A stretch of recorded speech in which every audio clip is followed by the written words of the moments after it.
Hey toi là, tu aimes l'animation? Tu as envie de te lancer dans l'animation Storytime comme Deotoons et Collabim, mais tu ne sais pas comment faire?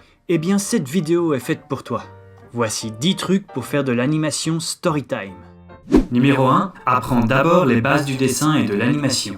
L'animation Storytime est un genre plutôt simple, mais il faut quand même savoir dessiner un minimum. C'est pour cela qu'il faut absolument connaître les fondamentaux du dessin, à savoir la perspective, les proportions, l'anatomie et la composition des images, comme la règle des 2/3 ou la règle d'or. Il y a plein de tutos sur internet qui expliquent ces fondamentaux du dessin, mais je trouve qu'il est quand même plus facile d'apprendre avec les livres. Voici donc 3 références de livres. Apprendre à dessiner de Peter Gray, Dessiner en perspective de Marc Berguin et Morpho de Michel Loricella. Bien sûr, il vous faudra aussi apprendre les bases de l'animation, et pour cela je vous recommande 2 livres.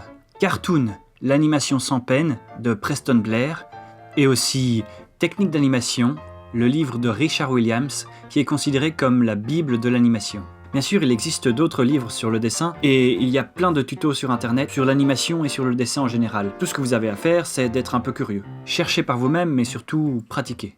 Pratiquez beaucoup. Numéro 2. Prenez des références. Il n'y a pas que Deotoons et Collabim qui font de l'animation Storytime. Il y a aussi plein de youtubeurs américains qui se sont lancés bien avant eux. Les premiers étant The Odd Ones Out et Domix. Mais il y en a d'autres vraiment inspirants tels que Ginger Pale, The Amazing, Sir Pello, qui est hilarant, vraiment, et aussi Scribblejuice. Et j'en oublie, il y en a beaucoup, donc vraiment regardez ce qui se fait en Amérique, et je suis sûr que ça vous donnera des idées. Évidemment, prendre des références d'animation Storytime ne suffit pas. Regardez des films d'animation et des courts-métrages, et analysez-les. Essayez de comprendre comment ils ont été faits. Cela vous permettra d'avoir des idées de mise en scène et de montage. Et qui dit montage dit rythme. Vous allez devoir trouver votre propre rythme pour raconter vos histoires. Et prendre des références, ça va vous aider. Numéro 3. Ne complique pas les choses. Simplifie au maximum. L'animation peut prendre beaucoup de temps. Essaye de simplifier tes idées au maximum. Privilégie ton histoire plutôt que la technique. Si l'histoire est vraiment bonne et très drôle, alors la technique passe au second degré. Attention, simplicité ne veut pas dire facilité. Pour que ton histoire soit la plus agréable à regarder, il faut que tes dessins soient le plus lisibles et clairs possible. Et ça n'a rien à voir avec le niveau de détail que tu mets dans tes dessins. Tu peux créer ton personnage comme tu le sens, mais sache que plus il sera simple, plus ce sera facile à animer. Mais si tu veux vraiment mettre beaucoup de détails dans ton personnage, alors laisse de côté le lip-sync et privilégie les poses clés. Numéro 4. Ne sois pas trop ambitieux. Hey Crowbar, moi aussi je veux faire de l'animation Storytime. Je veux faire ça avec des scènes d'action et tout. Ça va être trop bien. Voilà, du calme Kevin. Tu vas un petit peu trop vite.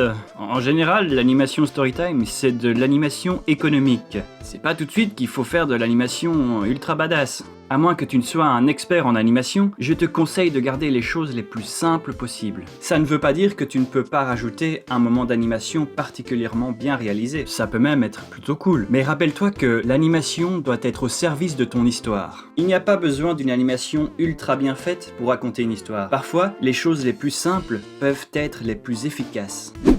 Numéro 5. Soigne l'écriture.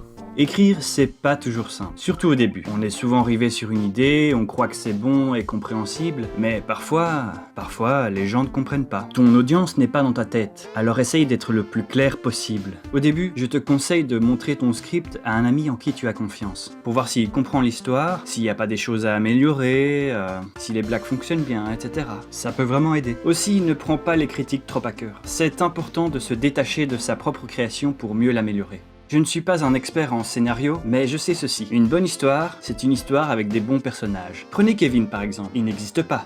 Quoi? Mais on s'attache à lui car il a une bonne bouille et qu'il fait un peu le con et c'est rigolo. Alors écris une petite histoire à tes personnages. Qui sont-ils? D'où viennent-ils? Quels sont leurs caractères? Quelles sont leurs envies? Etc. etc. Comme ça, lors de l'écriture, tu sauras comment ils réagiront face à une situation donnée. Et ça pourra t'aider à écrire plus facilement. Ah, Crowbar il a dit que j'existais pas.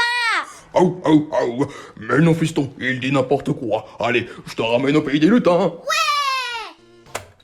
Alors voilà, j'étais censé terminer cette vidéo pour le 21 juin, pour pouvoir ensuite me consacrer à la partie 2 de Miyazaki. Seulement l'animation et le montage de cette vidéo m'a pris plus de temps que prévu. Du coup, j'ai décidé de couper la vidéo en deux.